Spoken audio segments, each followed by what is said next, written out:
children, and you shall hear of the midnight ride of Paul Revere. On the 18th of April, 75, hardly a man is now alive who remembers that famous day and year. He said to his friend, if the British march by land or by sea, hang a lantern aloft from the belfry arch tower as a signal light, and I, one by land, two by sea, and I on the opposite shore will be ready to ride and spread the alarm through every Middlesex village and farm, for the country folk to be up and to arm. Then he said good night, and with a muffled oar sailing low to Charlestown shore, just as the moon rose over the bay, swinging wide at morning's light, the Somerset British man of war, a phantom ship with each mast and spar, across the moon like a prison bar, each black hole that was magnified by its own reflection in the tide.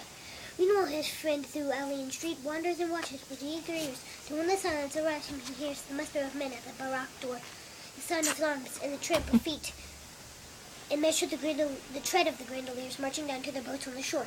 Then he climbed to the tower of the Old North Church, by the wooden stairs with stealthy tread, to the belfry chamber overhead, and startled the pigeons from their perch. The somber rafters that round him made masses of moving shapes of shade. by the trembling ladder, steep and tall, to the highest window in the wall, where he paused to listen and look down. In a moment, on the roofs of the town, and the moonlight falling over all. Beneath in the churchyard lay the dead, and their night camped on the hill, wrapped in silence so deep and still that he could hear like a sentinel's tread the watchful night wind as it went creeping along from tent to tent, seeming to whisper all is well. A moment only he feels the spell of the place and the hour and the secret dread of the lonely belfry and the dead. For suddenly all his thoughts are bent on a shadowy something far away, where the river widens to meet the bay, a line of black that bends and floats like a bridge of boats. Meanwhile, impatient to mount and ride, booted and spurred with a heavy stride, on the opposite shore walked Paul Revere. Now he patted his horse's side, now gazed at the landscape far and near. The impetuous stamped the earth and turned to tighten his saddle girth.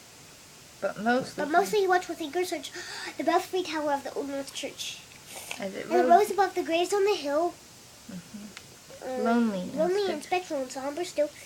And lo, as he looks on the belfry side, a glimmer and then a gleam of light. He springs to the center, the bridle turns, but lingers and gazes too full of sight. A second lamp in the belfry burns, a hurry of hooves in a village street. Shape in the moonlight, a bulk in the dark, and from beneath the pebbles, and passing a spark, struck up by a steed flying fierce and fleet. And yet that was all. To the gloom and the light, a fate of a nation was riding that night. The spark struck out by a steed in its flight, kindled the land and it flamed with its seat. He has left the village and mounted the steep. Beneath him, tranquil, broad and deep. Is the mystic. And leading the ocean tides, and under the alders that skirt its edge, now soft on the sand, now loud on the ledge, is heard the tramp of his steed as he rides.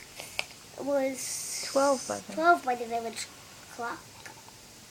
When he crossed the bridge into Medford town, he heard the crowing of the cock and the barking of the farmer's dog, and felt the damp of the river's fall that rises after the sun goes down.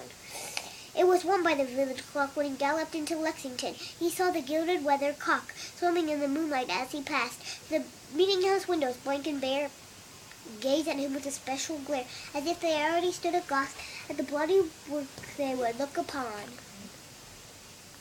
It was 2 by the village clock when he came to the bridge in Concord town. Good.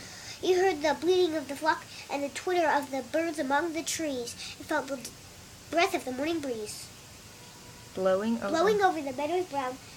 And one was safe and asleep in his bed, who at the bridge would be first to fall, who that day would be lying dead, pierced by a British musket ball. 16. You know the rest in the books you have read. How the British fired and fled. How the farmers gave them ball for ball behind each fence and farmyard wall. Chasing the redcoats down the lane, crossing the fields to emerge again. Under the trees at the turn of the road, only pausing to fire and load. 17. So through the night rode Paul Revere, and so through the night went the cry of the alarm to every Middlesex village and farm. A cry of defiance and not of fear.